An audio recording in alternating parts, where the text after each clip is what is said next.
Saya kenal Kianti karena memang satu angkatan, satu alma mater. Terus nama kita juga karena namanya sama-sama berawalan dari Kak, jadi kita punya nomor induk mahasiswa juga deketan. Tadi juga baru ngomongin nomor induk kita berapa ya, Kak, saling confirm. Terus lompat satu ya, Ki, lompat satu, terus yang di tengah siapa ya? Lupa. Jadi Iya. kita bareng waktu itu dari alma mater yang sama. Terus waktu kemarin tuh kita workshop kesehatan jiwa juga sempat ngundang dokter Novarianti. Dokter Noryu itu juga satu alma mater, satu angkatan di atas kita ya, Ki ya. Dua angkatan deh kayak sepertinya ya. Tahun 95 ya. Kita 97. Jadi ini WIBJ ngadain workshop kesehatan 2 kali. Dua-duanya dokternya dari alma mater yang sama. Dan dua-duanya cantik-cantik kok. Catherine juga nggak kalah lah. Oke, nah terus kita langsung masuk aja ya ke acara utamanya. Ini sebelum kita mulai ada sedikit acara perkenalan tentang apa WIBJ, kita bagaimana sedikit dari ketua WIBJ-nya. Ketua WIBJ-nya itu ada Mbak Dian Mertani. Silahkan Mbak Dian. Aku siap langsung masuk sini ya. Oke, selamat malam Dokter Kianti. Selamat malam Ibu Dian. Terima kasih nih udah diundang untuk kenalan dengan WIBJ. Senang sekali melihat banyak orang Indonesia yang berkarya di Jepang. Iya. Hebat. Iya. Jadi waktu Dokter Catherine menghubungi di akhir tahun lalu, bilang punya teman yang dokter mata yang mungkin bisa berbagi, terutama buat kita yang saat ini suka kucek-kucek mata, merasa kering, merasa gatel karena kebanyakan nonton Netflix, karena kebanyakan work from home, dan lain-lain. Saya langsung, wow, gayung bersambut gitu. Ini yang kita cari-cari selama ini. Dan ibu-ibu kan worry selalu, nih anak-anak pada nonton terus, main iPad, main iPhone, dan lain-lain, game, konsol, dan lain-lain. Jadi benar-benar sesi malam ini ditunggu-tunggu. Dan mungkin Dokter Kianti udah lihat ya, yang nanya pertanyaan juga banyak banget. Dan kayak Pandora Box, bukan hanya soal digital dan soal macam-macam semua pada ditanyain. Jadi terima kasih banget malam ini sudah mau berbagi dengan kita. Sedikit perkenalan tentang WIBJ. Pertama saya dulu, nama saya Dian Mertani, udah di Jepang 22 tahun. Terus 5 tahun yang lalu mendirikan WIBJ. Jadi intinya kita adalah grup wanita Indonesia di Jepang yang tadinya awalnya hanya di Jepang, tapi kemudian setelah berapa tahun ada yang pindah negara, ada yang pulang ke Indonesia, dan lain-lain, dan tetap menjadi bagian dari grup ini, akhirnya berkembang, ada di mana-mana, tapi paling banyak di Indonesia. Persamaan kita semuanya berpikir positif, terus selalu ingin maju, ingin belajar, ingin menjadi lebih baik, saling mendukung, dan mewakili Indonesia di luar negeri. Walaupun sekarang udah banyak juga sih yang udah pulang ke Indonesia. Terus karena profesi kita macam-macam, jadi sebenarnya kita ingin bikin grup yang self-sufficient awalnya. Kita belajar dari kita, karena profesi kita ada yang dosen, ada yang dokter, ada yang seniman, ada yang kerja di perusahaan macam-macam. Jadi kalau semua orang membagi sedikit dari isi otaknya atau skill-nya ke teman-teman, betapa banyak skill yang bisa kita pelajari. Jadi kind of skill gathering. Jadi kita belajar dari memasak, prakarya, kesehatan, olahraga, IT, profesional, karir, dan lain-lain. Sampai saat ini udah lebih dari 60 acara yang kita lakukan, dan kita tidak terkotak-kotak, kita tidak ngomongin politik, agama, ras, generasi, dan lain-lain. Jadi kita benar-benar bersatu supaya menjadi lebih baik. Terus malam ini yang bergabung ada sekitar 35 orang yang mendaftar, dan semuanya sangat eager ingin belajar dari Dokter Kianti. Sekali lagi saya ucapin terima kasih, Dan kalau nanti suatu saat lagi, kalau kita udah bisa terbang lagi main ke Tokyo, let us know. Kita akan senang kalau bisa host you. Oke, gitu aja. Terima kasih sekali lagi. Saya balikin ya waktunya biar nggak kelamaan ke Dr. Catherine. Oke, terima kasih Mbak Dian. Jadi itu udah perkenalan tentang WIBJ. Sekarang kita langsung masuk ke bagian introduction ya. Introduction-nya tentang mata, sedikit background tentang mata akan saya bawakan langsung sendiri. Jadi mata ini termasuk organ yang mungkin dianggap minor ya, kecil mata itu dibandingkan dengan jantung, paru, atau otak misalnya. Rasanya mata mah ya nggak ada apa-apa. Dulu waktu koas juga mata itu stase minor ya Ki ya. Kalau bedah, objin itu stase mayor. Tapi kita semua juga tahu meskipun ini organ minor, mata ini termasuk anggota panca indera yang vital. Dari 5 panca indera yang kita tahu itu, mata ini dianggap sebagai indera yang dominan.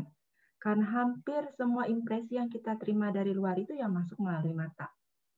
Jadi kita lihat masakan, belum cobain apakah enak atau tidak, cukup lihat bentuknya, biasanya kita sudah punya persepsi. Oh, kalau ini kayaknya enak. Kalau ini kok kayaknya pedas, kalau ini sudah ada persepsi dari kita yang masuk dari mata. Apalagi kalau di Jepang, kita tahu semua makanan dihias dengan cantik. Jadi makan itu dengan mata, kalau istilahnya di Jepang ini. Jadi piringnya, hiasannya, tata cara penyajian semua sudah harus masuk dulu ke mata sebelum kita bahkan mencicipi makanan tersebut. Nah, terus selain impresi seperti itu ya, impresi kita lihat dari luar visual, kita juga sering dengar istilah kalau mata itu adalah jendela hati. Jadi apa yang ada di dalam hati kita pun, pikiran kita pun katanya bisa keluar, bisa terlihat lewat mata. Jadi kita bisa tahu mata ini penting sekali karena selain membantu kita untuk connect dengan sekeliling, juga selain punya tugas fungsional menerima persepsi dari lingkungan, mata ini sekaligus bisa membocorkan pesan dari dalam diri kita ya keluar. Nah, karena ya memang mata ini pentingnya fungsi mata ini, kita di Jepang setiap kali kita ada cek kesehatan mata di Jepang, cek kesehatan reguler baik di sekolah maupun di kantor-kantor, kita selalu punya health check up ya, setahun sekali biasanya selalu akan ada pemeriksaan mata. Pemeriksaan yang dilakukan ini biasanya cek ketajaman visual mata atau bahasa Jepangnya istilahnya itu shiryoku. Di Indonesia kita biasanya pakai ini ya, alfabet ya, Snellen test seperti ini. Sedangkan kalau di Jepang tuh biasanya kita memakai yang ini. Ini namanya Landersi test. Tes ini sih biasanya katanya digunakan untuk orang yang tidak bisa membaca alfabet. Ya cocok ya, Jepang bukan negara yang membaca alfabet. Jadi kita memakai tes seperti ini. Nah, buat yang baru pertama kali datang ke Jepang misalnya, terus harus melewati Kenko Shindang, harus pemeriksaan kesehatan, biasanya tes ini jadi momok. Jadi momoknya itu bukan tidak bisa baca, buka si-nya itu kemana, tapi bahasa Jepangnya kita masih keteteran. Jadi atas, bawah, kanan, kiri harus sebut dalam bahasa Jepang, uwe, shita, migi, hidari itu ketukar-tukar. Tangan kanannya bilang, oh iya buka kanan, tapi mulutnya bilang, ah hidari gitu, bilangnya bahasa Jepang kiri. Jadi ini lumayan sering bikin bingung kalau pemeriksaan tes kesehatan mata di Jepang, untuk terutama bagi orang yang baru pertama kali datang. Sekarang lagi pandemik, biasanya sekarang tesnya disuruh nggak usah ngomong, hidari, migi, nggak usah ngeluarin suara, tapi tunjuk pakai tangannya. Itu sih untuk kita orang asing beruntung ya, tinggal tunjuk aja atas, bawah, kiri, kanan pakai tangan buat nentuin. Nah, tes ketajaman mata ini karena tadi saya juga udah bilang memang sering dilakukan, memang rutin dilakukan. Tahun lalu ada keluar penelitian cek ketajaman dan refraksi mata yang melibatkan anak usia sekolah SD dan SMP. Ini penelitian cukup besar karena katanya disebut sebagai penelitian pertama setelah 20 tahun, penelitian terakhir tahun 1990-an. Jadi setelah 20 tahun kemudian baru diadakan penelitian lagi dengan responden yang cukup banyak ya, cukup besar. Dari sekitar 689 anak SD terlibat di dalam penelitian ini. Dan kebetulan yang memimpin penelitian ini itu Profesor Mata Tsubuta Sensei dari Keio University. Jadi dia mengeluarkan breaking news juga keluar di tempat kami di Keio, breaking news laporannya dari mereka. Nah, dari hasil penelitian ini ditemukan kalau ada rabun jauh, miopia istilahnya, rabun jauh itu ditemukan di 80% pada anak usia SD dan 95% pada anak usia SMP di Tokyo. Dan dari sekitar 80% rabun jauh yang ditemukan ini, sekitar 4% anak usia SD dan 11% anak usia SMP itu miopianya yang tinggi, rabun jauhnya yang tinggi atau high miopia. Saya rasa sama, mungkin nanti dokter nanti bisa menjelaskan kalau di sini minus 6 dioptri dianggap sebagai high miopia. Jadi mereka tulis itu di hasil penelitiannya. Nah, hasil penelitian ini diumumkan 2019. Ini ada tanggalnya saya tulis di sini, saya capture September 6 2019. Jadi ini hanya beberapa saat sebelum kita memasuki pandemik 2020, awal tahun 2020. Sebelum pandemik sudah sekian statistik anak-anak terutama yang mengalami miopia ya, mengalami rabun jauh. Nah, bagaimana dengan yang saat ini yang pandemik yang kita semua khawatir mereka banyak sekolah online dan sebagainya. Jadi saya coba cek search dan memang kayaknya khawatir memang bukan cuma kita, bukan cuma ibu-ibu di WIBJ, banyak yang khawatir dan banyak penelitian yang keluar tentang kekhawatiran ini ya, tentang apakah pandemik ini membawa dampak masalah untuk mata di kita sendiri dewasa maupun mata anak-anak. Apakah akan menghasilkan generasi yang banyak menderita miopia rabun jauh. Dan karena alasan ini juga ya, kita akhirnya membuat workshop kesehatan mata ini. Apa sih yang harus diperhatikan selama pandemik, terutama untuk kesehatan mata? Kami dari yang WIBJ membuat sedikit survei kecil tentang kondisi kesehatan mata saat pandemik. Jadi saya coba buat pertanyaan waktu itu, dan ini pertanyaan nomor 1. Dibandingkan saat sebelum pandemik, apakah Anda mengalami peningkatan durasi pemakaian digital devices? Pollingnya ini dibagi waktu itu untuk dewasa dan untuk anak-anak. Dari sekitar 84 responden yang menjawab, ada peningkatan penggunaan itu sekitar 67%, sedangkan tidak ada peningkatan penggunaan 33%. Dari yang mengatakan mengalami peningkatan penggunaan, paling banyak rata-rata meningkat 3-4 jam per hari. Kemudian disusul 1-2 jam per hari, dan ada 9% orang yang menjawab meningkat lebih dari 4 jam per hari. Untuk anak-anak sama, ini juga ada peningkatan sekitar 69%, paling banyak juga 3-4 jam per hari, kemudian 1-2 jam, ada sedikit yang 5% ini lebih dari 4 jam, dan karena masih anak-anak ya, dan kebetulan di Jepang juga sebenarnya sekolah tidak di stop total, jadi masih jalan, nggak sekolah online setiap hari. Jadi ada yang hanya akhir minggu bertambah sekitar 2-3 jam karena aktivitas di luar rumah dibatasi. Jadi kalau weekend biasanya mungkin jalan-jalan ke taman, ke sana keluar, outdoor activities itu dibatasi sekarang. Kemudian polling yang nomor 2, saya juga menanyakan apakah ada yang merasakan memang mengalami penurunan ketajaman visual atau penglihatan. Dari yang responden dewasa, 76 responden, 45% mengatakan mengalami penurunan berdasarkan hasil cek mandiri. Jadi mungkin ini merasakan sendiri ya ada penurunan, mungkin cek sendiri ke dokter ya. Tidak sampai detail, tapi kira-kira seperti ini. Dan kemudian sekitar 8% mengalami penurunan berdasarkan hasil cek kesehatan rutin. Ini saya rasa dari Kenko Shindang, dari hasil pemeriksaan rutin kesehatan kita seperti biasa. Kemudian sekitar 24% menyatakan tidak tahu, tidak pernah cek visual mata, sedangkan dengan jumlah yang sama juga menyatakan tidak mengalami penurunan atau tidak ada perubahan. Yang pada anak-anak, banyak yang menjawabnya tidak tahu ya, tidak pernah cek visual mata. Nah, mungkin anak-anak juga keluhannya lain, belum tentu langsung mengeluh, oh ini kok kayaknya saya mengalami penurunan ini visual, saya nggak bisa lihat, mungkin lainnya keluhannya keluar di anak, mungkin masalah yang keluar justru nggak bisa lihat papan tulis dengan jelas dan sebagainya. Jadi ini dari hasil polling menyatakan 82% tidak tahu ya, tidak pernah cek visual mata, 14% dari hasil kesehatan rutin itu mengalami penurunan, dan kemudian 4% mengalami penurunan berdasarkan hasil cek mandiri. Kemudian polling yang terakhir kami juga menanyakan apakah selama masa pandemik kita pernah mengalami, Anda atau anak Anda pernah mengalami atau mengeluhkan salah satu dari gejala berikut saat menggunakan digital devices. Keluhan terbanyak, sakit kepala, bahu, leher kaku, tegang.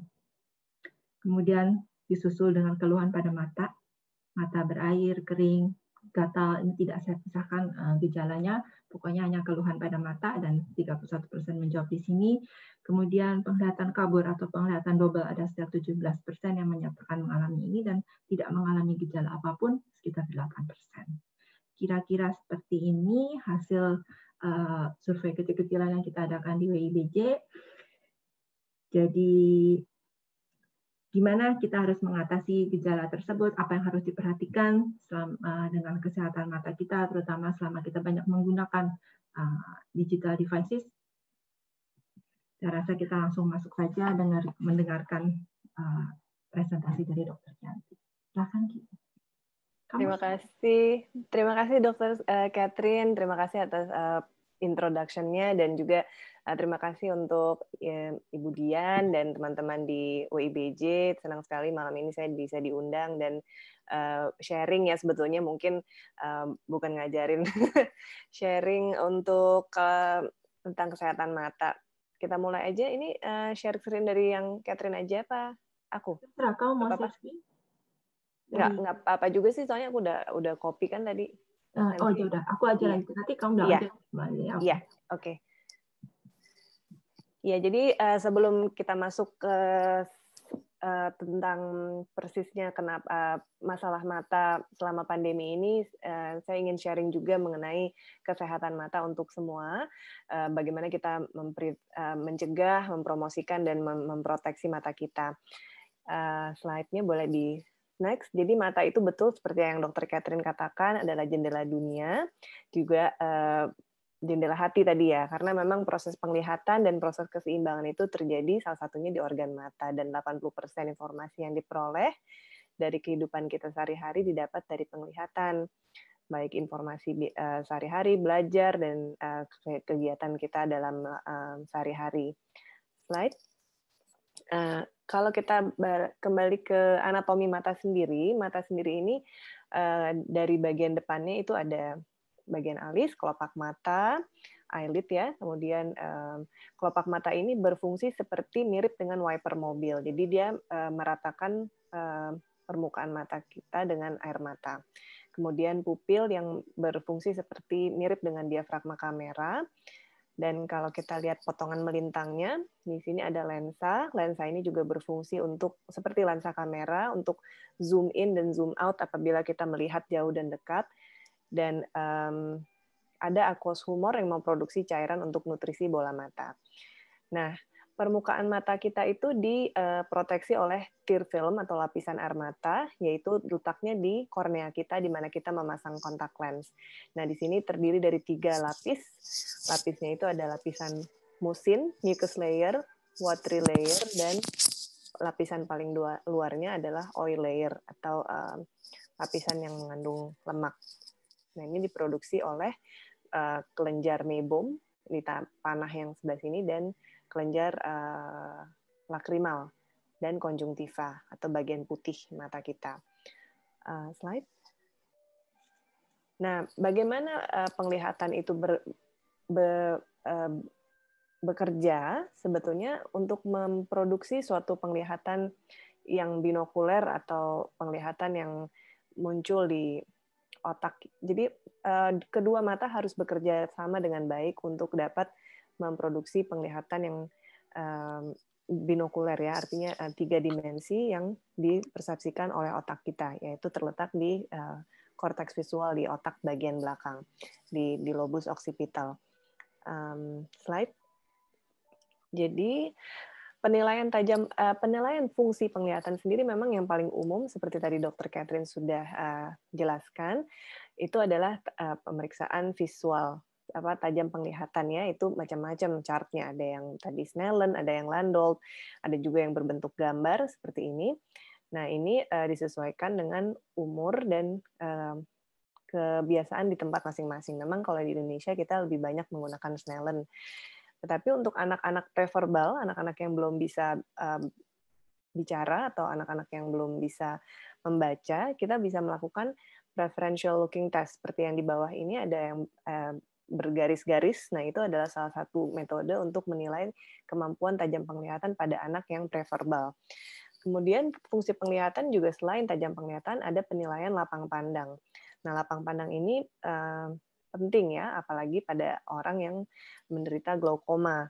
Dan sebetulnya ini harus diperiksa apabila pada kemampuan kita untuk mengendarai mobil dan lain-lain itu sangat penting untuk dicek lapang pandang. Kemudian yang satu lagi adalah penglihatan 3 dimensi atau penglihatan stereoskopik. Nah, ini adalah penilaian apakah kedua mata kita bekerja sama dengan baik. Jadi biasanya penilaian ini ada di khusus dilakukan khususnya pada misalnya pilot ya yang mau mendaftar sekolah pilot, itu kita saya pun juga masuk kedokteran masuk spesialisasi mata di tes untuk penglihatan 3 dimensi ini. Jadi untuk beberapa profesi kita akan lakukan pemeriksaan ini. Slide. Nah, ini untuk tajam penglihatan, kalau kita lihat di sini ada Snellen chart ya untuk pemeriksaan tajam penglihatan. Tajam penglihatan itu ini menurut kategori WHO itu disebut kebutaan apabila kita tidak bisa atau melihat lebih dari 3 meter. Jadi di atas itu kalau kita lihat chart dalam jarak 6 meter, apabila kita hanya bisa melihat huruf E yang paling atas ini, atau ada panah yang 20/200 atau 20 feet, ini termasuk adalah gangguan penglihatan berat. Lalu pada panah yang kedua yang di bawahnya, di mana tajam penglihatan itu kita sebut 6/18, ya, ini adalah gangguan penglihatan sedang. Nah, kemudian garis yang hijau itu adalah gangguan penglihatan ringan, dan itu biasanya merupakan titik cut off apakah pada saat kita melakukan screening mata secara kasar ya biasanya untuk menilai tajam penglihatan anak di sekolah biasanya. Apabila masih dapat melihat 6/12 dianggap lolos dari screening mata. Dan tapi target penglihatan terbaik adalah 6/6 atau yang di panah yang di merah. Jadi target kita mengkoreksi penglihatan baik itu dengan kacamata ataupun dengan alat bantu lainnya, itu idealnya adalah kita mencapai 6/6 penglihatan di kedua mata. Slide. Oke, ini sama tapi berbahasa Inggris, maaf. Slide. Oke. Lalu bagaimana sebetulnya penglihatan data di dunia ini secara global di tahun 2020 sendiri sebetulnya banyak sekali ya, 2,2 miliar penduduk dunia ini mengalami gangguan penglihatan, di mana 1 miliar penduduk diantaranya sebetulnya dapat diatasi. Dan betul yang seperti dikatakan Dr. Catherine tadi, kalau miopia itu sudah menjadi epidemi dunia ya, karena memang ada 2,6 miliar penduduk dunia yang menderita miopia dan 312 jutanya adalah anak di bawah 19 tahun. Dan di atas -5 atau -6 yang dikategorikan miopia tinggi itu ada sekitar 277 juta penduduk. Lalu 62% itu berada di kawasan Asia. Yang paling tinggi adalah di Asia Timur.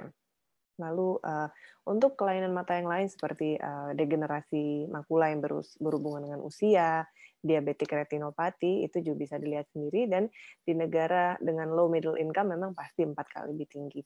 Dan gangguan penglihatan terbanyak terjadi pada usia di atas 50 tahun. Slide. Nah, kalau kita lihat di sini, penyebab terbanyak gangguan penglihatan adalah disebabkan oleh kelainan refraksi, yaitu gangguan yang dapat dikoreksi dengan kacamata. Ya. Lalu, kalau secara global, memang penyebab kebutaan terbesar memang disebabkan oleh katarak. Dan penglihatan gangguan yang moderate dan berat tadi, yang sedang dan berat juga disebabkan oleh kelainan kacamata. Jadi memang kelihatannya simple kelainan kacamata, tetapi masih banyak orang di dunia yang tidak mendapatkan koreksi kacamata yang dibutuhkan. Begitu. Slide. Nah, kalau saya rasa sih kalau Jepang sih bagus ya. Ini tapi karena memang Indonesia sendiri kita berada di warnanya orange, itu sekitar 3,5-4% gangguan penglihatan kita di Indonesia. Slide. Lalu ini juga untuk informasi bahwa kebutaan di Indonesia memang paling banyak masih disebabkan karena katarak, dan tertingginya di Provinsi Nusa Tenggara Barat dan Jawa Timur. Ini dari laporan dari tahun 2016 di Kemenkes ya. Slide berikut.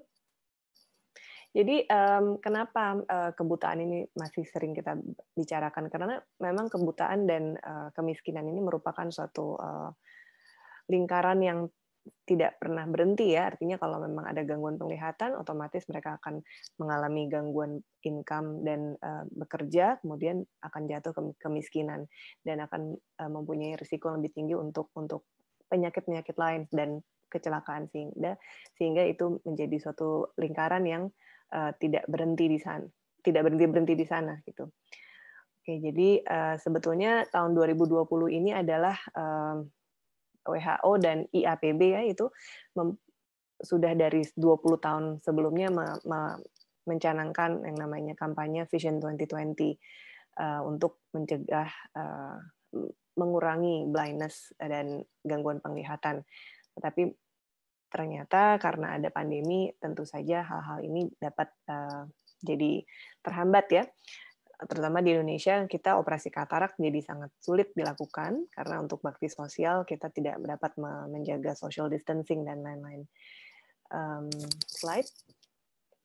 Oke, kalau kita masuk ke tadi kan gangguan penglihatan terbanyak kan kita tahu tadi kan kelainan refraksi atau yang dapat dikoreksi dengan kacamata. Nah, ada 4 macam.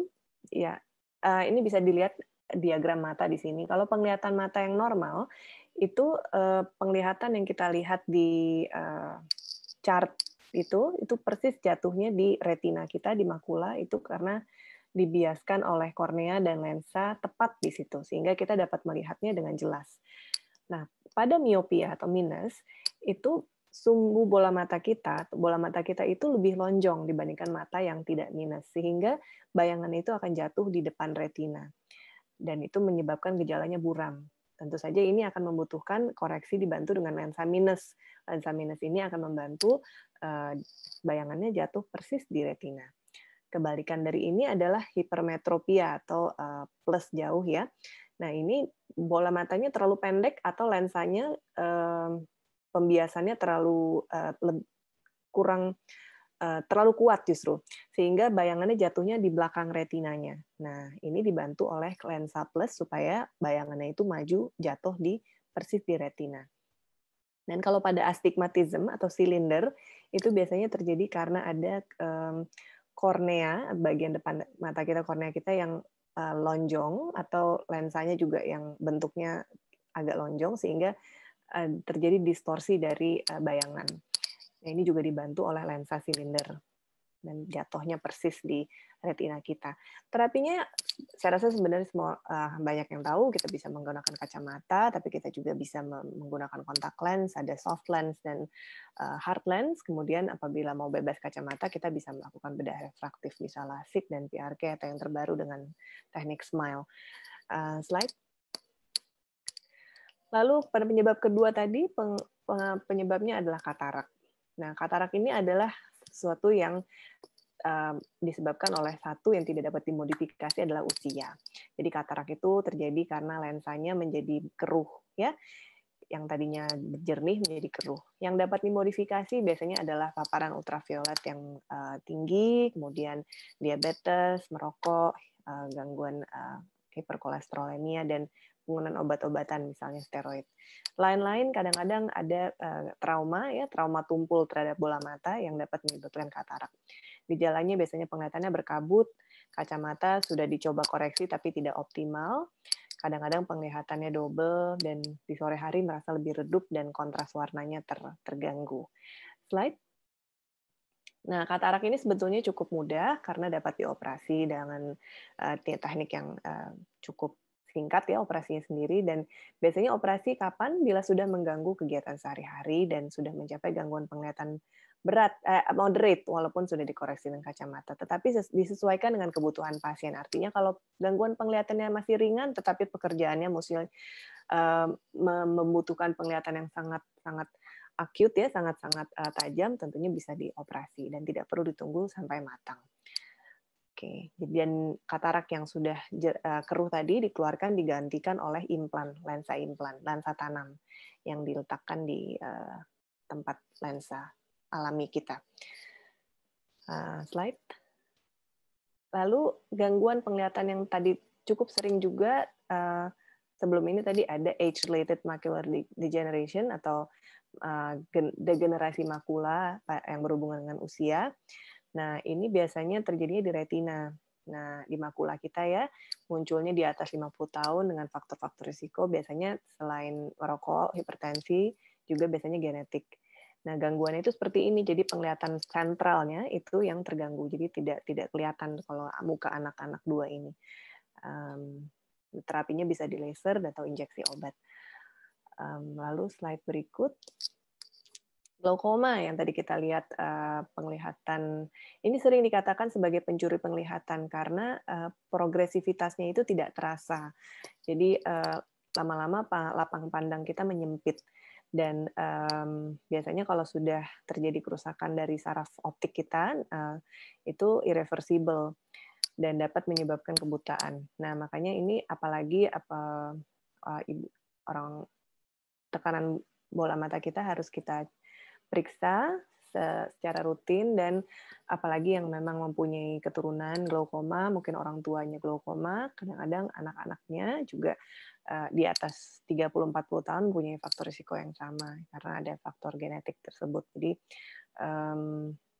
ini merupakan juga penyebab penglihatan kita, penyebab gangguan penglihatan yang cukup sering terlambat ditemukan.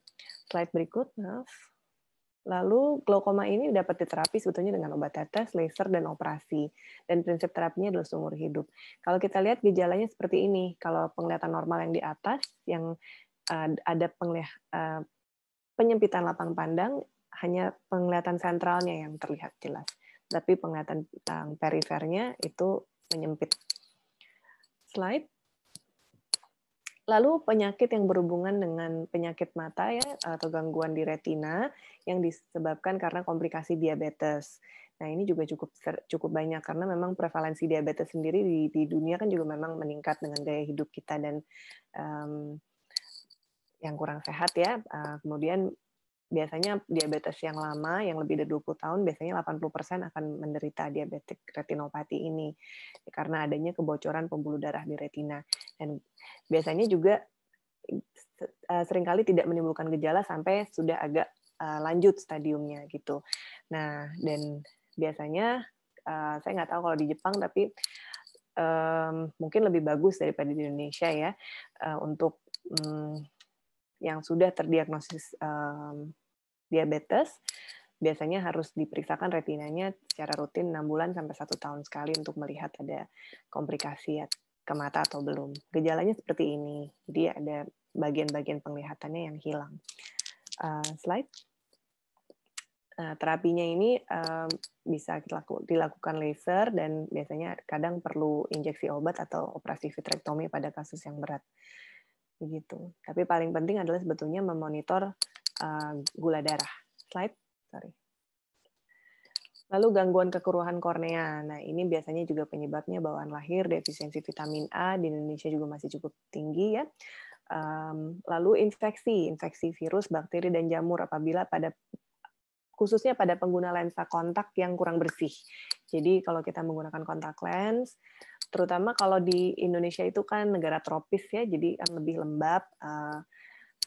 Tapi sebetulnya harus dimanapun juga kita harus menjaga kebersihan menggunakan kontak lens karena kuman yang biasanya dapat menempel di kontak lens itu adalah bakteri yang cukup ganas begitu, jadi dapat menyebabkan gangguan atau infeksi di kornea sehingga terkadang ada kasus yang berat. Kalau di Indonesia cukup banyak, itu kasusnya menjadi ulkus kornea, kemudian menyebabkan cicatrix ya, atau kekeruhannya itu menetap walaupun sudah sembuh. Nah, ini sebetulnya bisa direhabilitasi dengan transplantasi kornea. Tetapi kesulitannya di Indonesia dan biasanya sih di seluruh dunia juga, donornya masih sangat kurang dan operasinya juga cukup mahal dan tenaga ahlinya itu sedikit. Saya ingin bicara sedikit ini kalau dari Lions Eye Bank Jakarta di Perdami sendiri itu hanya 250.000 orang kira-kira yang mengalami gangguan kebutaan karena kornea. Hanya 2.519 calon donor yang terdaftar. Dan donor ini kan baru bisa diambil setelah yang mendonorkan ini meninggal dunia. Jadi dan masih banyak yang diimpor dari luar negeri nih kornea yang dibutuhkan di Indonesia. Lalu kalau di Indonesia sering banget terjadi ini karena biasanya trauma pada pekerjaan ya, karena biasanya tidak menggunakan proteksi mata dengan baik, biasanya menganggap remeh pekerjaan-pekerjaan tertentu, jadi tidak menggunakan proteksi mata dengan baik, kemudian matanya mengalami trauma tajam atau masuk ke korneanya rusak. Slide. Oke, kalau gitu kita masuk ke yang utamanya adalah kesehatan mata di era work from home, di era digital. Slide. Nah, kalau tanpa bisa dihindari sebetulnya sebelum pandemi pun di tahun 2019 penggunaan digital device di dunia ini memang sangat-sangat meningkat ya. Apalagi mobile phone yang paling tinggi dibandingkan yang lain, tapi yang lain pun juga komputer, laptop, tablet itu semua banyak dan 10 tahun terakhir, dan ini adalah fenomena yang mendunia. Slide. Kalau kita lihat di Indonesia sendiri itu yang berlangganan smartphone itu tinggi sekali, ada sekitar 3,5 miliar ya di Asia Pasifik, dan kepemilikan handphone sendiri, walaupun Indonesia negara berkembang, itu 42% memiliki handphone. Ya, jadi dengan Jepang 66% ya, cukup bersama. Oke, slide. Lalu ini saya pinjam sedikit dari slide Profesor Sujatmiko. Beliau ini Profesor Tumbuh Kembang Anak. Bagaimana sikap dari pandangan orang tua di Indonesia ya. Ini di balok ini ya, kalau kita lihat ini survei dilakukan di Singapura, Malaysia, Thailand, Filipina, dan Indonesia. Nah, Indonesia sendiri itu jatuh di 42% orang tua itu mengatakan bahwa anak usia 3-8 tahun itu perlu important ya diberikan digital device untuk keperluan pendidikan begitu. Jadi cukup tinggi ya. Lalu saya nggak punya datanya di Jepang nih, mohon maaf. Tapi nggak apa-apa ya, kita slide berikut.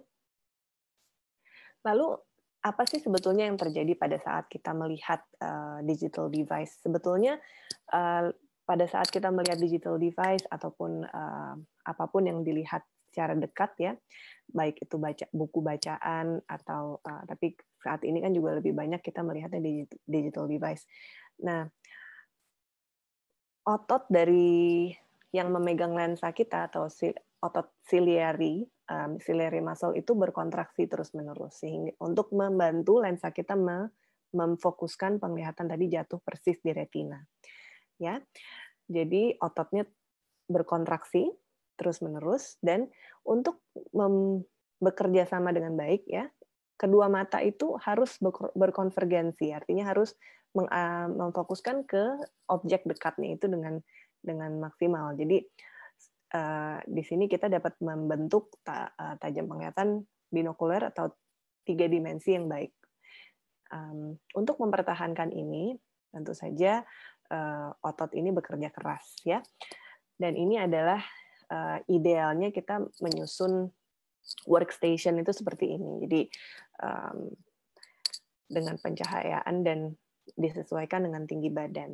Nah, ini perlu diperhatikan juga pada anak-anak yang saat ini banyak bersekolah di rumah. Mungkin di sini juga ada yang tadi kan beberapa anggota WBJ mungkin ada yang udah pulang ke Indonesia ya, karena di Indonesia kan sekolah semuanya masih online ya.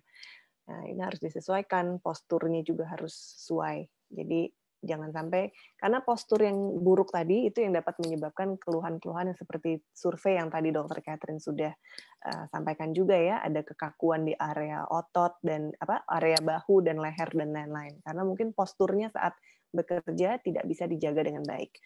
Slide berikut. Nah, lalu kita bilang digital eye strain atau ada juga yang menyebutkannya computer vision syndrome.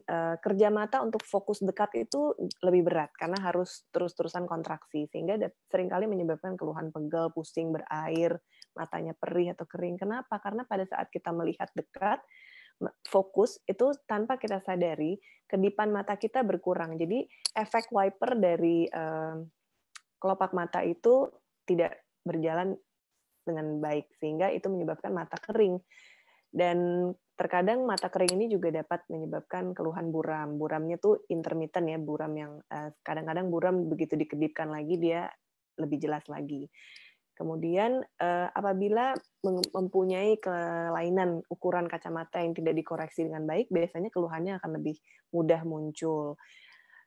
Lalu untuk digital screen sendiri itu sebetulnya ada penelitiannya kalau printingnya itu berbeda dengan yang kalau kita baca di buku asli ya, karena memang ya di digital screen itu ada cahaya yang dipantulkan sehingga biasanya dapat menyebabkan kelelahan mata lebih tinggi, walaupun kita bisa atur saat ini untuk blue light filternya ya, tetapi tetap berbeda dengan printing.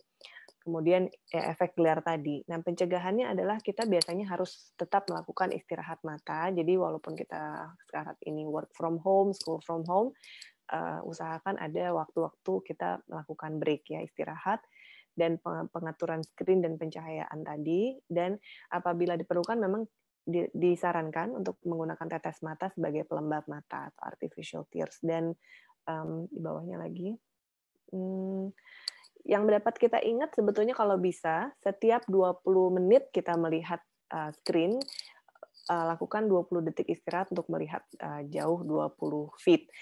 Tetapi mungkin disederhanakan saja apabila setiap habis meeting atau misalnya setiap habis jam pelajaran ada istirahatnya. Itu akan membantu supaya tidak mengalami kelelahan mata. Slide.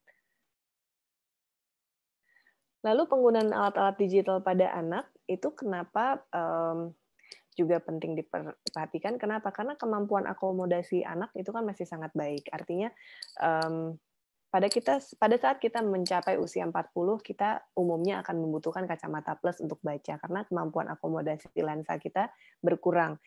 Nah, kemampuan akomodasi pada anak itu masih sangat baik sehingga mereka jarang mengeluhkan matanya pegal. Lalu orang tua ini juga harus melakukan disiplin untuk memberikan timer pada anak karena keluhan mereka ini tidak ada biasanya, jarang. Dan terpapar banyak digital screen atau aktivitas dekat itu ya bisa salah satu menyebabkan progresivitas miopia ya, mempercepat. Dan biasanya anak juga jadi kalau saat ini karena banyak melihat nonton YouTube atau lain-lain, jadi nggak banyak outdoor activities, jadi banyak kurang gerak, biasanya bisa menyebabkan obesitas. Dan biasanya kalau untuk pada anak-anak di bawah 3 tahun itu belum disarankan ya sebetulnya karena memang dapat mengganggu stimulasi otak dan tumbuh kembang. Nah, miopia epidemik ini memang secara global mengalami peningkatan yang tinggi, di mana paling tinggi itu di area Asia ya, di Asia Timur, Asia Pasifik, dan Asia Tenggara, Indonesia salah satunya. Oke, dibandingkan negara barat kita jauh lebih tinggi. Slide. Nah, memang yang tadi kita sudah disebutkan oleh Dr. Catherine, dengan adanya pandemi ini makin khawatir ya kita sebenarnya dokter-dokter mata ini akan makin tinggi lagi nggak nih miopia epidemi di seluruh dunia. Tapi tentunya kita akan mengalami tanpa bisa dihindari pun juga sebetulnya epidemi ini sudah berjalan sebelum pandemi COVID-19. Slide. Oke, slide.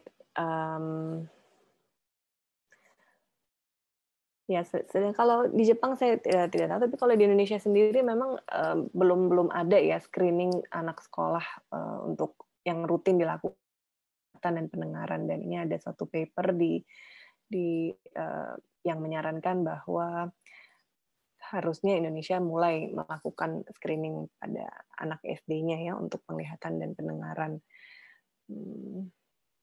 Slide. Dan ini ada satu penelitian lagi bahwa sebetulnya di Indonesia, populasi Indonesia itu banyak sekali anak-anak yang belum dikoreksi ukuran kacamatanya sesuai dengan, apalagi di populasi urban ya. Slide berikut. Nah, ini urban school children itu karena ada korelasi antara penduduk yang tinggal di perkotaan dengan terjadinya miopia dibandingkan yang tinggal di daerah pedesaan gitu. Mungkin karena di sini kurang ya aktivitas outdoor-nya itu biasanya kurang gitu. Slide. Nah, lalu ada pertanyaan juga ini, kalau kita berguna nggak sih sebetulnya kacamata blue light filter itu ya? Nah, ini ada satu penelitian bahwa sebetulnya hanya sedikit sekali evidence ya yang membuktikan bahwa blue filter pada lensa itu mengurangi gejala-gejala digital eye strain tadi, digital atau computer vision syndrome itu. Jadi cara memanage-nya itu adalah menciptakan menciptakan workstation yang optimal ya untuk melihat screen dengan baik, kemudian ya menambah istirahat dan lain-lain, itu yang dapat mengurangi gejala-gejala tadi. Tidak berbahaya untuk digunakan, tetapi evidence-nya sangat kecil untuk dapat mensupport apakah mengurangi digital eye strain gitu. Slide. Oke, jadi mungkin take home message-nya, kesehatan mata itu penting dijaga untuk dapat mempertahankan meningkatkan kualitas hidup. Kelainan kacamata itu adalah gangguan penglihatan yang paling sering dan dapat dikoreksi dengan baik. Kebutaan Indonesia masih di atas 50% disebabkan oleh katarak, dan koreksi ukuran kacamata yang tepat itu membantu mengurangi digital eye strain. Idealnya memang melakukan pemeriksaan mata sekitar 6 bulan sampai 1 tahun sekali, tergantung usia juga ya. Kemudian faktor resiko apabila kita mempunyai hipertensi, diabetes, itu harus diperhatikan karena dapat menyebabkan gangguan penglihatan, gangguan kondisi kesehatan mata. Jadi dikendalikan. Kemudian penggunaan obat-obat mata yang mengandung steroid harus dibawa pengawasan dokter mata, dan miopia itu harus diingat bahwa itu adalah epidemi global di mana prevalensi tertingginya ada di Asia. Dan satu lagi yaitu tadi, screening mata anak di Indonesia belum berjalan dengan baik, dan donor kornea di Indonesia dan di dunia masih sangat sedikit. Jadi kalau mau, mari kita sama-sama berdonasi, karena saya sendiri, di slide berikut, di KTP saya sudah ada, saya terdaftar sebagai donor kornea. Begitu. Terima kasih, mungkin kepanjangan ya setelah presentasinya, mungkin kita bisa masuk ke tanya-jawab habis ini. Terima kasih, Dr. Catherine. Mungkin bisa dibantu. Thank you, Dr. Kianti. Presentasinya bagus banget. Coba dulu ya, siapa yang ngajarin mata dulu? Aku nggak inget apa-apa ya. Iya, kan kita juga dulu koas cuma 5 minggu ya, jadi kayak mungkin nggak ada yang terlalu membekas gitu. Cuma Senewan dimarahin doang. Mari sama-sama nih kita jawab kalau ada pertanyaan. Nah, ini pertanyaan yang lumayan banyak, sebentar ya. Oke, ini saya langsung masuk. Ini sebentar pause ya, karena oke, kita stop sharing. Dan saya masuk ke pertanyaan. Oke. Tadi mungkin sudah ada yang dibahas juga ya. Jadi pertanyaannya saya langsung masuk aja ke sesi tanya jawab. Jadi yang mendaftar, peserta yang mendaftar itu sudah memasukkan sekalian pertanyaan dan saya sudah kelompokkan. yang terkait dengan topik kita saat ini, malam ini, pandemik, dan sekaligus yang juga terkait dengan topik umum. Yang paling banyak dari topik umum, miopia ya, mata minus itu cukup banyak pertanyaannya. Langsung aja kalau yang terkait tema itu, ini pertanyaan paling banyak ada dari 6 orang. Saya catat ada dari 6 orang. Tadi sudah disebut juga sama Dr. Kianti tentang blue light. Jadi mereka pasti ya, blue light ini kan juga lumayan sering iklannya juga di Jepang juga ada, kacamatanya semua. Apakah benar itu efektif mempertahankan kesehatan mata? Ada yang 25%, 40% cut. Kemudian apakah memang berpengaruh untuk antisipasi efek tidak baik dari layar monitor? Pertanyaannya seperti itu. Tapi tadi juga sudah ada ya. Nggak apa-apa, boleh saya jawab sedikit aja. Tapi mungkin untuk informasi aja, bahwa sebetulnya kalau kita iklannya blue light dari layar komputer, layar digital, sebetulnya blue light paling tinggi yang kita dapat itu sebetulnya dari matahari. Gitu. Jadi sebetulnya blue light yang kita lihat di layar digital itu persentasenya sangat kecil dibandingkan matahari gitu. Nah, lalu penggunaan kacamata anti blue light itu bisa mengurangi sedikit, tapi tidak sangat efektif ya. Tergantung iklannya juga. Jadi kalau misalnya memang ada ukuran kacamata ya harus disesuaikan sesuai dengan kebutuhan. Gitu. Thank you. Nah, kira-kira udah kejawab kan ya yang nanya, rasanya pertanyaannya sama seperti itu. Kemudian pertanyaan ke grup pertanyaan yang paling banyak lagi dari 5 orang yang nanya, itu makanan minuman untuk kesehatan mata. Apakah ekstrak blueberry, wortel, dan karena ini penggunaan PC, penggunaan digital devices ini jangka panjang, banyak suplemen apa yang baik untuk kesehatan mata, olahraga mata apa yang baik. Terus apakah kalau istirahat mata kita lihat jauh-jauh, lihat yang hijau-hijau, tanaman yang biru langit, apakah itu baik? Bisa mengimbangi efek negatif dari layar digital? Ada pertanyaan seperti itu. Baik. Jadi tadi kalau untuk makanan sebetulnya nggak ada ya, tidak ada yang spesifik untuk kesehatan mata. Jadi kalau kita selama ini kan mau makan sehat untuk kesehatan jantung, untuk mengurangi kolesterol, itu sebetulnya kemudian memperbanyak makan sayur ya, atau vitamin A, vitamin C, vitamin E, itu semuanya bermanfaat juga ke organ mata. Jadi tidak ada yang khusus, misalnya harus makan wortel aja gitu, atau yang vitamin A yang khusus tinggi, yang bilberry aja untuk mata.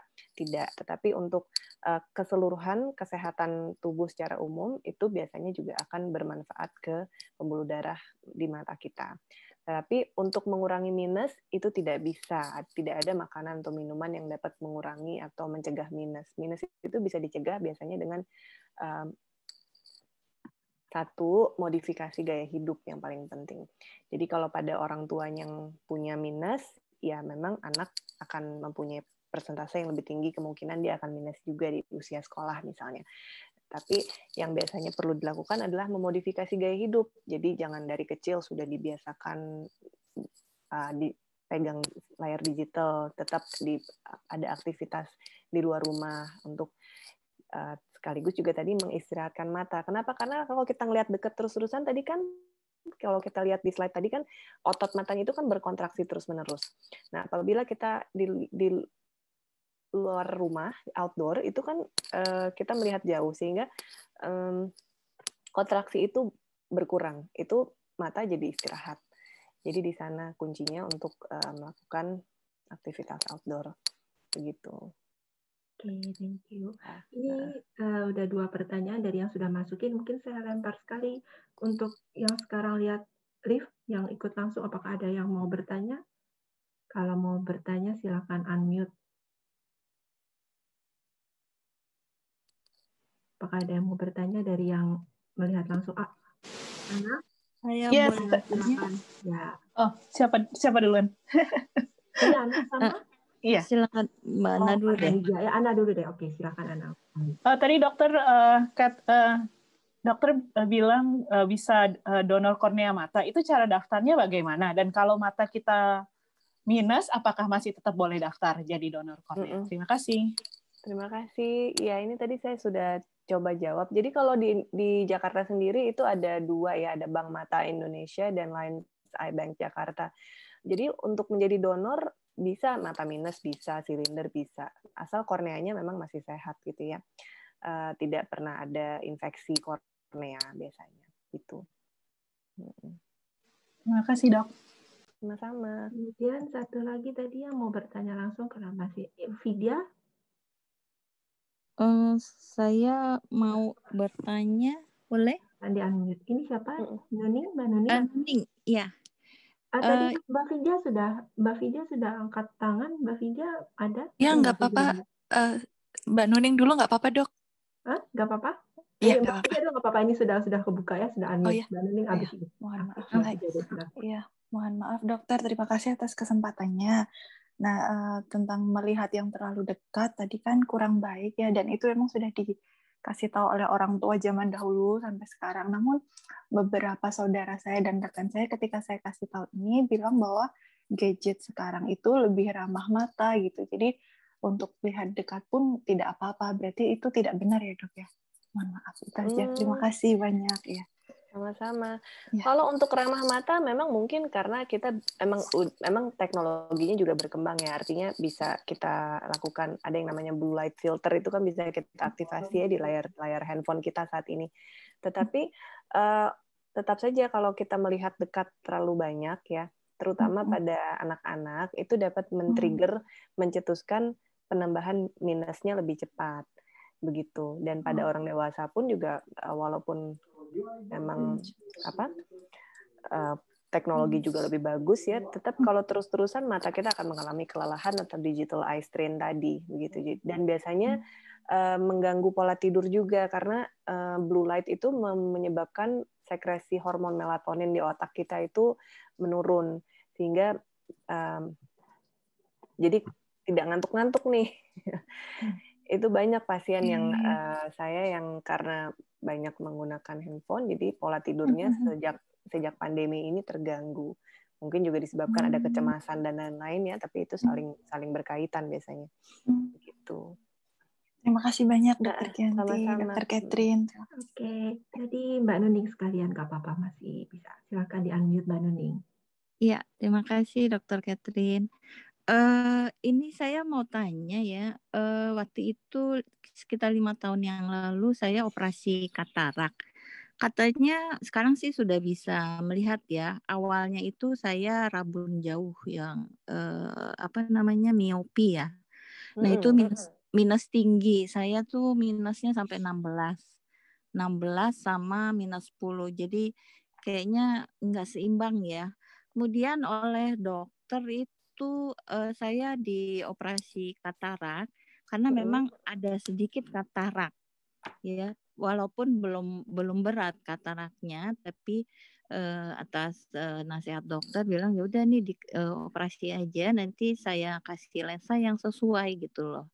Itu saya udah pakai kira-kira 35 tahun ya memakai soft lens gitu loh. Jadi Nah, yang saya tanyakan adalah apakah nanti katarak akan timbul lagi sehubungan dengan usia saya yang semakin meningkat ya?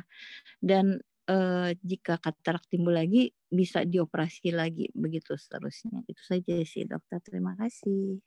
Sama-sama Ibu Nuning. Umumnya kalau tadi sudah operasi katarak, memang lensa tanamnya itu atau implannya itu disesuaikan dengan ukurannya berbeda-beda tiap orang. Jadi kalau pada orang yang minusnya tinggi, ukurannya pun disesuaikan dengan tujuan membantu supaya mungkin tidak perlu pakai kontak lens atau kacamata lagi setelah operasi gitu. Lalu untuk katarak sendiri umumnya tidak muncul lagi, tetapi ada yang kita sebut dengan katarak sekunder ya. Istilahnya katarak sekunder, tapi biasanya itu sebetulnya bukan kataraknya tumbuh lagi, tetapi terjadi di tempat kita menanam lensa tanam tadi atau implan tadi itu terjadi kekeruhan sedikit lagi yang kita sebut dengan posterior capsule opacity. Ini biasanya bisa dilakukan tindakan laser untuk membersihkannya. Tetapi biasanya terjadinya pada orang yang biasanya menderita diabetes gitu ya, atau misalnya pada saat habis operasi itu peradangannya cukup berat gitu. Jadi tidak semua operasi yang sudah operasi katarak akan muncul katarak sekunder tadi gitu. Oh, oke. Terima kasih, Ya, Dokter. sama-sama. Terima kasih. Saya kembali ke pertanyaan yang sudah dimasukkan dari peserta. Ini ada pertanyaan yang banyak juga. Bagaimana mengatasi mata kering? Apakah perlu obat atau suplemen tertentu? Ada yang bilang sudah pakai eye wash katanya, tapi masih tetap terasa kering. Ini saya kurang jelas sih, maksudnya eye wash ini apa? Rasanya Flora ya yang tanya, mungkin nanti bisa berjelas. Kemudian menghangatkan mata apa efektif? Home remedy untuk tired eyes, untuk mata yang lelah. Apakah ada advice khusus untuk itu? Baik, terima kasih. Ya, jadi kalau kompres hangat di area mata itu sebetulnya juga membantu. Karena membantu, tadi kalau kita balik lagi ke slide kita tadi, kan ada yang namanya kelenjar meibom ya. Kelenjar meibom itu membantu memproduksi air mata yang membasahi lapisan air mata kita di kornea kita. Jadi boleh saja dikompres hangat. Tetapi ada kondisi-kondisi tertentu memang karena satu penggunaan gadget yang banyak, kemudian juga udaranya kering mungkin di ruang AC terus, kemudian apalagi mungkin di Jepang ya kan kelembapannya jauh lebih ya dingin ya, lebih kering ya. Jadi sehingga menyebabkan kulit kering, mata pun juga kan kadang-kadang kering. Jadi bisa kita gunakan itu artificial tears atau tetes mata pelembab. Nah, tadi kan dibilang sudah pakai eye wash tapi masih terasa kering. Nah, untuk artificial tears atau pelembab mata ini juga bermacam-macam jenisnya. Ada yang dari yang paling ringan, yang paling liquid gitu ya, sampai yang grade-nya tuh lebih viscose gitu ya, lebih kental begitu. Jadi mungkin memang harus disesuaikan juga dengan kebutuhan masing-masing, dan ini biasanya harus dokter mata juga yang menilai gitu apakah mata keringnya ini seberapa berat gitu. Kemudian untuk suplemen, beberapa penelitian menyatakan bahwa konsumsi makanan atau suplemen yang banyak mengandung omega 3 itu banyak bisa membantu juga keluhan mata kering itu berkurang gitu. Wah, ini komplit jawabannya. Pesertanya manggut-manggut. Terima kasih. Ini kalau ujian udah langsung nih jawabannya komplit. Kemudian iya, terima kasih. Ini ada pertanyaan lagi yang berkaitan dengan layar monitor. Bagaimana katanya mengatur screen time yang baik dan aman untuk kesehatan mata anak. Ibu-ibu ya semua khawatir tentang mata anak. Apakah untuk anak juga settingan brightness monitor juga harus diperhatikan atau tidak? Ada pertanyaan. Perlu, iya perlu. Untuk brightness ya jangan sampai misalnya kalau kita ada lampu belajar yang menyebabkan pantulan di layar komputer mereka, karena itu menyebabkan glare-nya, itu menyebabkan kelelahan mata apabila lama. Kemudian juga posturnya diperhatikan, jangan anak-anak tingginya beda-beda kan, mereka kan tambah tinggi ya. Tapi kan ada juga yang mungkin ya harus disesuaikan tinggi layarnya, jadi benar-benar sesuai tinggi mata mereka gitu. Jangan mereka harus membungkuk atau mereka ngelihatnya agak ke atas gitu. Jadi disesuaikan. Oke, terima kasih. Nah, tuh ibu-ibu, lampu belajar sampai mantul ke layar monitornya. Iya nih, aku juga mesti merhatiin anak. Dan ada pertanyaan juga, dampak negatif untuk mata anak itu lebih besar dari mana sih katanya? Dari perangkat TV, menatap layar TV, atau dari iPad? Itu mana yang negatifnya lebih besar? Jadi mungkin apa lebih baik? Apa ada perbedaan antara melihat layar TV atau melihat iPad untuk kesehatan mata mungkin ya? Perbedaannya mungkin di jarak ya, karena kalau misalnya yang alat yang digital yang mobile itu kan bisa dibawa kemana-mana, jadi bisa sambil tiduran, sambil terus jadinya deket, ya itu yang menyebabkan gangguan di mata tadi gitu. Tapi kalau TV bisa agak jauh gitu, tapi ya memang jarak itu juga orang tua harus dilihat lagi anaknya jaraknya benar dari TV-nya sesuai dengan diagonal TV-nya atau enggak gitu. Jadi kalau untuk dipilih lebih baik layar yang lebih besar. Kalau misalnya untuk sekolah nih, sekolah dengan sekolah online ya, lebih baik menggunakan layar komputer atau PC ya, karena lebih besar gitu. Untuk mata juga lebih sehat dibandingkan kalau di Indonesia sih masih banyak yang pakai handphone juga tuh, karena mungkin nggak harus sharing sama kakaknya, adiknya, jadi nggak semuanya bisa kebagian PC. Tapi kalau memang bisa, lebih baik layarnya lebih besar gitu. karena lebih sehat lah dibandingkan kalau lihat yang kecil gitu. Iya benar. Iya sih, kalau pakai iPad atau apa sering dibawa tidur. Nonton sambil begini tidur, aduh. Sebetulnya ya tadi kalau misalnya kita bisa memberikan waktu tertentu ya, artinya kalau ada jadwal-jadwalnya itu sih sebenarnya nggak akan ada menyebabkan kerusakan yang berat ya, maksudnya mata tidak masalah gitu. Tapi yang diperhatikan tuh jangan sampai durasinya itu juga nggak diawasi gitu ya, nggak berjam-jam gitu. Kalau menyangkut durasi, jadi kira-kira yang aman untuk anak-anak itu ada nggak ya, Ki? Kira-kira berapa lama sehari? Nah, kalau untuk durasi memang sebelum pandemi itu saya sorry tadi di slide juga belum disiapkan, tapi rekomendasinya sebetulnya tidak lebih dari 2 jam per hari pada anak di bawah 12 tahun ya. Bawah 12 tahun. Itu tidak lebih dari 2 jam. Tetapi kita semua tahu itu nggak mungkin terjadi saat ini karena kan kita sekolah online dan lain-lainnya. Jadi mungkin yang bisa disiasati adalah ya weekend-nya mungkin kalau memang bisa ya nggak off gadget gitu, atau di luar kegiatan sekolah mungkin carikan aktivitas lain yang tidak memakai gadget. Ini penting banget ini. Thank you loh, Ki. Thank you. Ini mungkin sedikit saya balikan. Apakah ada dari audiens, dari yang ikut, apakah ada yang mau bertanya? Mau bertanya secara langsung? Halo, Dokter Kat. Siapa ini? Mbak Ami ya? Ami, iya. Oke, silakan Ami. Boleh 2 pertanyaan nggak ya? Pendek-pendek. Boleh. Iya, boleh. Udah baik, boleh. Thank you, Dokter Kianti. Sama-sama. Iya, jadi yang pertama nih, saya tuh dulu udah lasik umur 20. Ya, jadi berapa tahun yang lalu itu udah lasik. Tadinya minusnya 10, terus jadi 0. Nah, terus sekarang tuh akhir-akhir ini jadi agak naik 2. Halo? 2,75 sama 1,75. Mudah-mudahan naik cuman. Halo? Iya, sekarang kedengeran?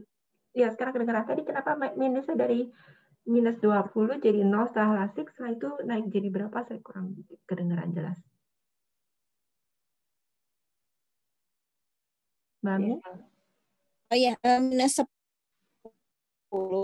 jadi 0 setelah lasik. Ya?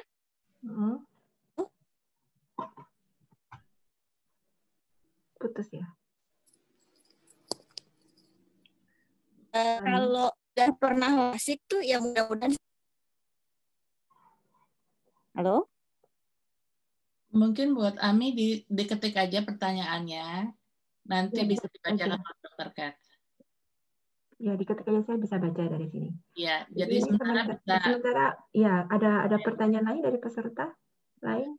Saya mau tanya Mbak Kathy. Sorry Kat, motong. Ada 3 orang yang katakan bisa lihat dari yang di screen-nya ada tanda tangan itu. Petra Monica, Yunike, sama Ami. Yunike sama Oke. Kalau gitu, ini Petra juga angkat tangannya. Yunike, oke. Ya, Yunike silahkan. Yunike dulu. Selamat malam semuanya, selamat malam dokter. Ini saya mau bertanya tentang saya juga ada satu tadi Mbak Elvi, pertanyaan dari Mbak Elvi sama. Jadi apa yang sebenarnya menyebabkan timbulnya eye floater? Terus apakah bisa bertambah jumlahnya atau memburuk seiring usia atau karena sekarang banyak penggunaan gadget juga bertambah? Terus apakah ada cara untuk menyembuhkan atau setidaknya mengurangi gitu karena sangat mengganggu? Terima kasih banyak. Sama-sama. Oke, eye floaters itu terjadi biasanya pada, jadi kalau tadi kita lihat anatomi mata kita, mungkin udah lupa juga ya, tapi yang jelas kalau bola mata kita itu 2/3 dari isi bola mata kita itu terdiri dari cairan gel ya, yang disebut vitreous. Nah, gel ini yang mengisi mata kita, bola mata kita, dan mempertahankan bola mata kita tetap bulat gitu ya. Nah, pada keadaan tertentu, misalnya pada usia yang lebih agak lanjut ya, atau biasanya pada minus tinggi, jelly dalam mata ini mengalami perubahan karena kan dia komposisinya terdiri dari protein dan kolagen dan lain-lain ya. Jadi mengalami perubahan, dia agak mengkerut. Nah, ini menyebabkan keluhan floaters, keluhan kita seperti ada yang bayangan hitam terbang-terbang gitu ya. Nah, umumnya floaters ini tidak berbahaya pada penglihatan, tetapi kalau dia bertambah banyak dengan mendadak dan lain-lain, itu harus segera diperiksakan karena dapat saja menyebabkan robeknya retina atau ablasio retina begitu. Tetapi umumnya tidak berbahaya, dan terapi yang perlu dilakukan biasanya kalau memang sangat mengganggu biasanya bisa dilakukan laser, tapi umumnya tidak dilakukan apa-apa sih kalau memang menetap dan jumlahnya tidak banyak gitu.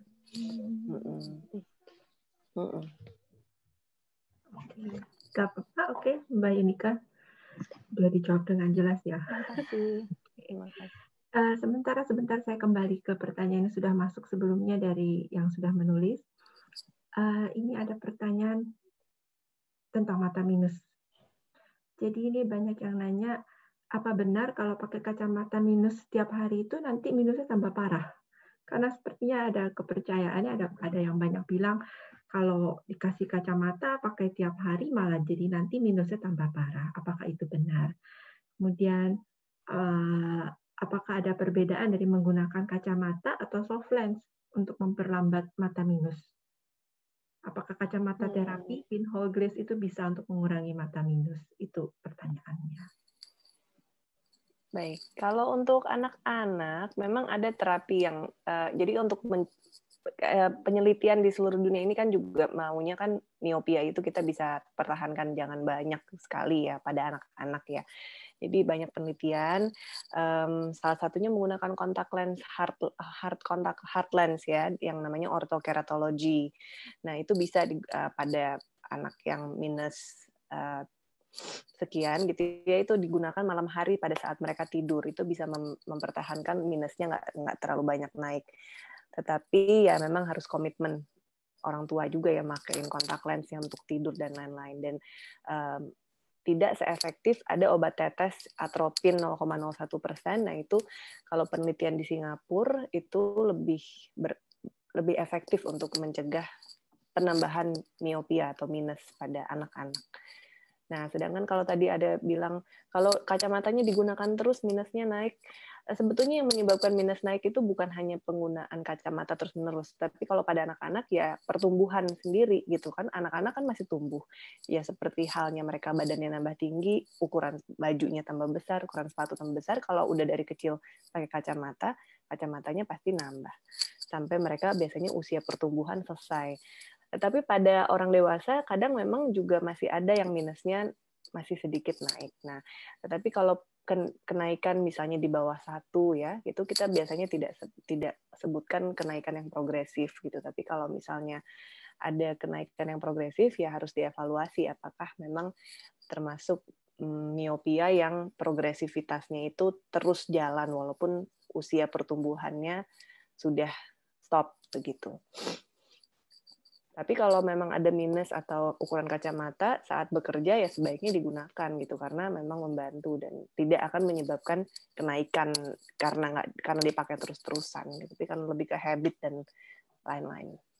Oke, wah thank you banget. Ini berarti yang bertanya ada di sini kan ya, ada Mbak Honoka, ada Mbak Willy, ada Mbak Cynthia, jadi nggak apa-apa, nggak usah khawatir.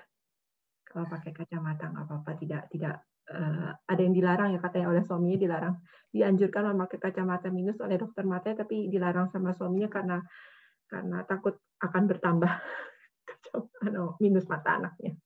Nah itu juga ada tuh dulu pasien yang anaknya harusnya pakai kacamata tapi dilarang sama papanya karena takutnya nambah terus, padahal anaknya butuh gitu. Jadi kadang-kadang mitos-mitos seperti itu masih menjadi PR juga ya untuk diluruskan gitu. Thank you banget Ki. Kemudian ada lagi yang berkaitan dengan minus. Tadi mungkin juga sudah dijawab ya, kalau orang tuanya ada minus, ada kemungkinan anaknya juga lebih mudah jadi mata minus ini memang ada pertanyaan apakah mata minus itu genetik. Apa benar gangguan kesehatan mata, terutama mata minus ini bisa menjadi penyakit turun-temurun genetik? Terus batas usia yakin untuk operasi lasik mata? Lasik itu minimal 18 tahun biasanya. Tapi ya memang idealnya kalau udah berhenti untuk pertumbuhan. Kadang-kadang kan ada yang masih tambah tinggi 18-19 tahun. Tapi misalnya 18 tahun mau sekolah pilot misalnya atau mau sekolah polisi, nggak mau pakai kacamata lagi ya bisa dilasik. Tapi masih ada kemungkinan nanti muncul lagi di usia, bisa aja muncul lagi sisanya gitu loh. Lalu untuk apa tadi ya pertanyaannya ya? Genetik, iya. Jadi kalau untuk gen, kalau kita dulu belajar, mungkin Catherine masih ingat juga kan, kalau buta warna itu kan biasanya dibawa oleh ibu ke anak laki-laki ya. Tapi kalau genetik pada miopia itu gennya masih banyak penelitiannya, itu nggak hanya di satu gen tertentu gitu. Jadi banyak multi gen ya, dan biasanya kalau salah satu orang tua berkacamata, ya kemungkinan anak berkacamata sekitar 50%. Jadi cukup tinggi gitu.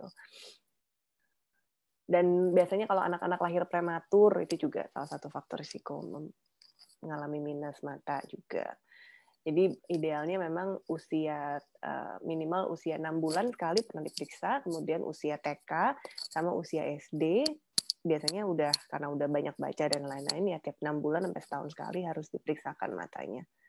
Jadi rutin periksa mata itu penting juga ya. Rutin. Thank you. Nah ini silakan saya balikkan kembali angkat tangan mau tanya Mbak Petra. Mbak Petra silakan bisa di-unmute. Halo, terima kasih atas kesempatannya. Saya mau nanya. Jadi anak saya yang pertama itu kan dia lazy eye, mata kanannya doang itu minus tinggi sih, hampir 10 kalau nggak salah. Dia pakainya kacamata yang minus 7,5. Nah tadi sempat disebutin juga sama dokter soal atropin kan. Dia sekarang dipakein tetes mata atropin itu, sebelum tidur dia pakai itu. Ini udah setahun lalu sih di diagnosanya. Nah itu nggak ada, maksudnya nggak ada, kalau waktu kita kan selalu cek ke dokter itu setiap 2-3 bulanan. Tapi maksudnya nggak ada peningkatan atau penurunan, ya semoga aja nggak semakin parah ya. Cuman pertanyaan pertama itu adalah maksudnya kalau dokternya sih bilangnya, jadi dia patch setiap hari itu patch sekitar 3-4 jam daytime itu, maksudnya dalam waktu seberapa lama, kayak apakah saya harus berharap kayak misalkan ada penurunan dikit-dikit gitu, atau kalau dokternya sih optimis, maksudnya nggak apa-apa dia masih kecil, dia umur 5 tahun sekarang, jadi waktu di diagnosa itu umur 4 tahun. Nah itu maksudnya apakah ada ekspektasi kayak misalkan ada penurunan, atau kalau misalkan dia at least tetap aja nggak semakin parah itu udah cukup bagus, atau maksudnya ada faktor-faktor lain gitu. Terus yang kedua, nah kan ini adiknya umur 2 tahun, belum ada diagnosa apa-apa, cuman kan agak takut misalkan adiknya sama, cuman kata dokter itu kan emang atropin untuk mencegah supaya ada masalah dengan mata. Nah itu kalau dipakein ke adiknya juga itu nggak apa-apa nggak gitu, atau ya udah biarin aja, nanti maksudnya adiknya kalau misalkan memang ada masalah ya tunggu sampai ketahuan dulu, atau sebenarnya atropin ini kalau misalkan matanya normal tuh ada resiko nggak kalau juga dipakein gitu. Itu aja sih. Terima kasih. Iya, Ibu Petra, ini mungkin dibedakan dulu ya. Kalau misalnya tadi matanya kan minus, tapi ada lazy eye. Jadi kalau atropin ini kan digunakan untuk mencegah minusnya supaya nggak naik, begitu. Tetapi karena tadi masih ada lazy eye, makanya kan dilakukan terapi patch yang mata yang lebih bagus penglihatannya untuk melatih mata yang malas, yang lazy eye-nya. Jadi kalau untuk minusnya turun biasanya tidak bisa, tetapi kemampuan untuk lazy eye-nya ini yang meningkat, yang diharapkan karena usianya masih 5 tahun. Dan biasanya terapi lazy eye ini bermanfaat kalau dilakukan di bawah tahun gitu, akan lebih maksimal gitu. Kemudian kalau untuk penggunaan atropin pada anak 2 tahun, adiknya, memang karena kita studinya belum ada yang menggunakan atropin itu di bawah 6 tahun, jadi kita belum berani juga berikan pada anak umur 2 tahun, 0,01%. Mungkin nanti kalau ada penelitian lebih berkembang lagi, lebih banyak, mungkin bisa. Tapi untuk saat ini belum direkomendasikan gitu. Banyak. Iya, sama-sama. Ini pertanyaannya ini kalau bukan spesialis mata ya nggak bisa jawab, Ki. Jadi ini beruntung sekali kamu hadir di sini. Soalnya ini beneran spesifik, ngomongin tentang lazy eyes, ngomongin tentang penggunaan tetes mata atrofin. Kalau nggak spesialis mata ya Tapi tetes mata atrofin ini memang cukup banyak ya, teman-temanku juga beberapa anaknya mata minus sering diberikan. Iya, karena memang paling efektif saat ini dan paling mudah ya untuk anak-anak sebelum tidur 1 kali sehari supaya mencegah penambahan minus gitu. Oke, terima kasih. Sedikit kembali ke. Saya mau nanya boleh? Ini siapa yang berikut? Willy. Oke, sebentar ya Willy. Ini satu ada Mbak Miko duluan ya. Mbak Miko silakan di-unmute. Selamat malam, Dokter Kianti. Salam kenal. Selamat malam. Saya udah taruh sih pertanyaannya di FB, cuman mungkin udah dijawab apa gimana, tadi saya masuk terlambat. Mengenai yang baru mau ditanyakan sebenarnya, tapi nggak apa-apa. Oh gitu ya ampun, maaf lahir batin ya. Nggak apa-apa. Jadi apakah ada pengaruhnya gitu apabila ada benturan yang terjadi di dekat daerah mata, ya, jadi menyebabkan mata kita tuh kalau ngelihat apa-apa tuh kayak silau gitu. Terus jadinya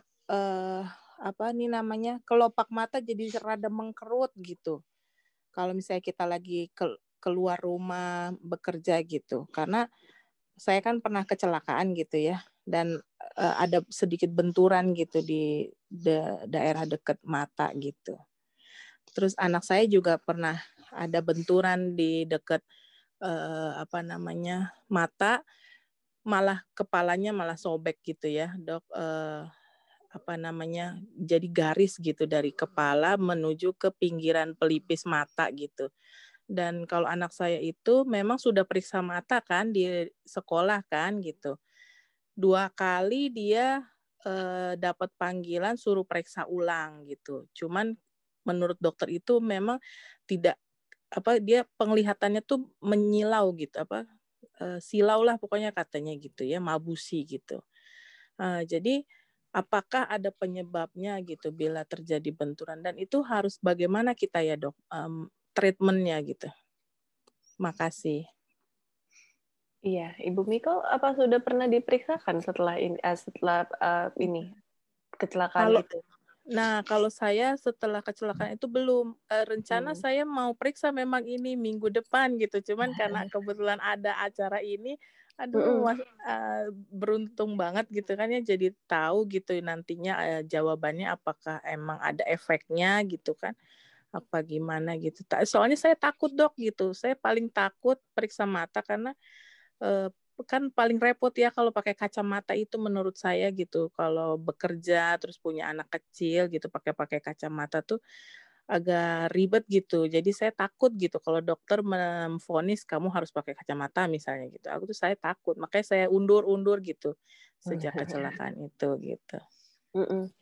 Ya sayangnya kalau untuk begini susah juga dijawab. Memang sih kalau efek dari trauma sendiri ya bisa bermacam-macam ya gitu, karena kan tergantung jenis traumanya, tergantung besar kekuatan traumanya sendiri dan kena bagian matanya itu seberapa banyak besarnya. Jadi memang harus diperiksa detail gitu. Dan kalau memang ternyata silaunya itu karena butuh penggunaan kacamata, ya tergantung ukurannya berapa ya, nanti pasti bisa dibicarakan gitu dengan hasil pemeriksaan yang didapat gitu. Sulit prediksi, Bu Miko. Oh gitu ya, berarti lebih baik datang ya, diperiksa langsung ya. Dan itu misalnya harus pakai kacamata dengan kondisi gitu, apa bisa berkurang? Berarti bukan mata minus berarti itu ya Dok kategorinya, andai kata diharuskan pakai kacamata. Ya bisa aja sih kalau misalnya kita pada kondisi misalnya matanya ada silinder gitu, itu biasanya juga kita agak melihat tuh silau gitu biasanya, ada kurang jelas lah gitu ya. Oh gitu ya, makasih dok. Tidak tajam kelihatannya. Mbak Miko, ya makasih dok. Mbak Miko jangan takut, udah dengar ini kan juga dari dokter Kianti, jadi nggak apa-apa kalau memang ada trauma, ada pernah kena benturan dekat mata, ya memang harus periksa dulu apakah memang ada pengaruhnya ke mata atau memang ada masalah lain di sekitar sana. Iya, siap Mbak Dokter Catherine. Terima kasih. Dokter Jepangnya baik-baik juga kok, nggak apa-apa. Iya Mbak Catherine. Iya. Terima kasih. Kemudian ini kamu beneran kebanjiran pertanyaan ya Ki Faris. Ini ada sedikit pertanyaan, saya balik sebentar ke yang sudah nanya. Sempat sudah ada yang masukin juga tadi sebenarnya dari Mbak Yunika juga ya, tapi tadi belum ditanyakan. Kalau ada mata yang kurang jelas melihat dekat, jadi ada kelainannya ada dua, mata kanan kurang jelas melihat dekat, berbayang, double tanpa kacamata. Sedangkan mata kirinya justru tidak bisa melihat jauh. Jadi yang kanan tidak bisa melihat dekat, yang kiri tidak bisa melihat jauh. Apakah ada jenis kacamata yang bisa memfasilitasi dua keluhan tersebut? Atau harus dua kacamata terpisah, jauh dan dekat? Bisa sih, ada kacamata yang bisa begitu. Jadi memang nanti dikoreksi sesuai dengan kebutuhan masing-masing. Tapi tergantung lagi kalau misalnya nanti adaptasi untuk yang digabung ini kurang baik, ya mungkin dipisah gitu. Jadi tergantung juga. Tergantung pada saat itu nanti pemeriksaan. Oke, terima kasih. Kemudian tadi yang mau tanya Willy. Ya, selamat malam Dokter Kianti. Saya mau nanya. Terima kasih tadi udah dijawab. Cuma saya mau konfirmasi, saya sempat bertanya apakah ada perbedaan penggunaan kacamata versus soft lens untuk memperlambat progression mata. Berarti dari penafsiran saya dari jawaban Dokter Kianti itu nggak ada ya, dokter ya? Soalnya untuk orang dewasa atau orang anak-anak? Untuk dewasa, karena saya sendiri saya ngerasa dulu kalau pas saya pakai kacamata itu kalau setiap kali udah dicek mata lagi naik minus matanya itu cepet dibanding kalau saya pakai soft lens gitu loh. Jadi saya penasaran aja gitu apakah mungkin soft lens itu bisa lebih memperlambat progression minus matanya atau gimana gitu dokter. Dan terkait dengan itu mungkin kalau misalkan untuk penggunaan soft lens, apakah dokter ada advice khusus sebaiknya pakainya yang harian atau yang mingguan atau 2 mingguan? Kan sekarang banyak ya. Saya tahu mungkin untuk yang kalau mau per 2 mingguan atau yang nggak dibuang per hari, ya harus lebih bersih. Cuman kalau ada advice, saya ya minta advice seperti itu, Dokter Kianti. Kalau untuk orang dewasa tidak ada evidence-nya, penelitian ilmiahnya ya. Kalau kontak lens dan kacamata itu lebih mana yang menahan progresivitas. Kalau pada anak-anak memang ada hard lens tertentu yang bisa menahan penambahan minus. Tapi kalau orang dewasa tidak. Itu biasanya memang harus diperiksakan. Tapi kalau untuk kontak lens pilihannya itu sebenarnya individual, mau harian, mingguan atau yang 6 bulanan itu sebetulnya tergantung masing-masing kebiasaan masing-masing, ya harus lebih bersih aja kalau memang yang 6 bulanan atau yang tiap bulan gitu. Oke, makasih Dokter Kianti. Berarti emang mungkin perasaan aja kali ya atau keadaan. Oke. Satu lagi dokter, mungkin pertanyaannya mungkin terkait dengan mitos, cuman karena ada kesempatan saya mau nanya aja dokter. Kayaknya kalau di Indonesia dibilangnya minus matanya tinggi itu nggak boleh lahiran normal. Oh iya. Pada saat saya hamil di sini dan mau lahiran, saya nanya ke dokternya bilang ini dari siapa ya? Ini nggak ada kayak gitu kalau di Jepang. Iya. Jadi kalau minus mata tinggi juga bisa lahiran normal. Jadi saya penasaran aja dokter. Iya itu mitos kok, nggak ada hubungannya. Okay. Jadi tidak ada hubungannya. Kalau misalnya untuk minus tinggi lahiran spontan, kalau tidak ada masalah nggak masalah, lahiran secara normal. Oke, terima kasih. Baik, makasih Dokter Kianti. Kalau gitu ini saya batasin satu pertanyaan aja lagi ya, terakhir ya. Ini dari audiens ada satu pertanyaan terakhir, silakan Cynthia. Cynthia silakan di-unmute. Oke. Ya. Halo Dok, selamat malam. Selamat sore. Iya, tadi sebenarnya pertanyaan aku kayaknya udah disebut, cuma kayak belum terjawab.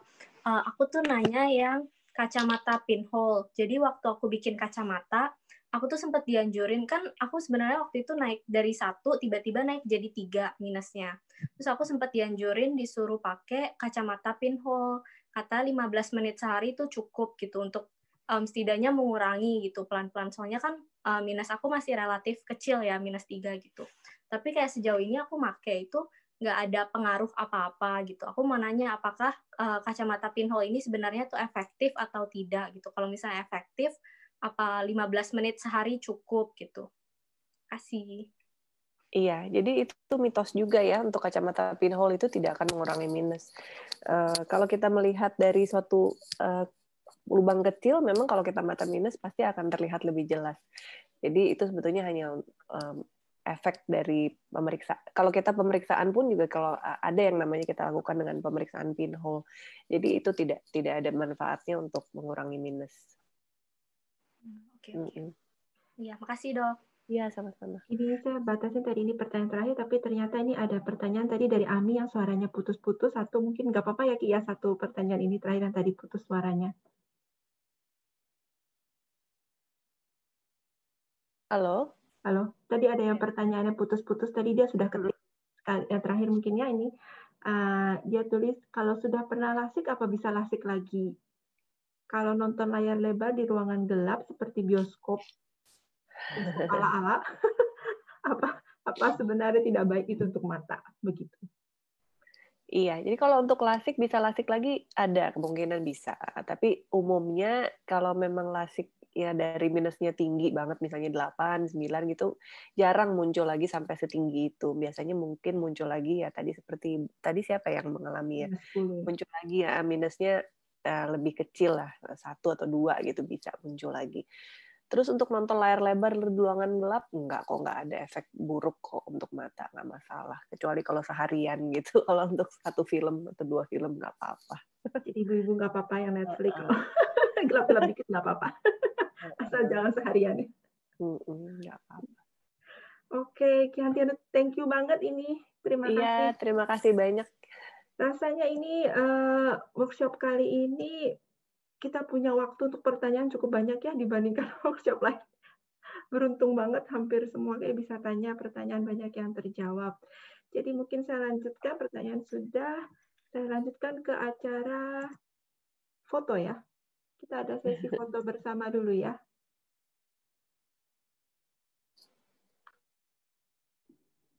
Silakan foto siapa Nindi ya?